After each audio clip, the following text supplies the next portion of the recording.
क्या आपने ये जश्न देखा? ये लोकतंत्र की जीत नहीं थी, ये आधी आबादी की हार का जश्न था। ये वही पल था जब इतिहास बदला जा सकता था।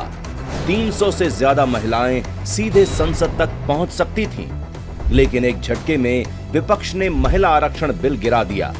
क्यों? क्योंकि विपक्ष के पास बहानों की लंबी लिस्ट तैयार थी। पहला बहाना, बिल जल्दबाजी में लाया गया। सच क्या है?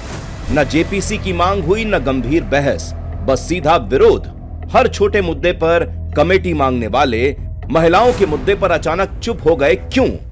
दूसरा बहाना, डिलिमिटेशन स्पष्ट नहीं है, जबकि परिसीमन तो एक संवैधानिक प्रक्रिया है। असली डर यह है कि सिस्टम बदलेगा तो दशकों से बड़ी आबादी पर एकाधिकार रखने वालों का क्या होगा। विपक्ष को डर सालों से जमी जमाई अपनी कुर्सी का था। तीसरा बहाना, पुरानी जनगणना है, ओबीसी महिलाओं का क्या? सच्चाई ये है कि ये बिल हर वर्ग की महिलाओं को 33% प्रतिनिधित्व देने के लिए था, लेकिन सत्ता, कुर्सी और वोट बैंक की राजनीति में महिलाओं का हक एक बार फिर टाल दिया गया। लेकिन इस अन्याय का जवाब मिलेगा। हमारी नारी शक्ति चुप नहीं बैठेगी, अपने हक से वंचित करने वालों को जवाब जरूर देगी।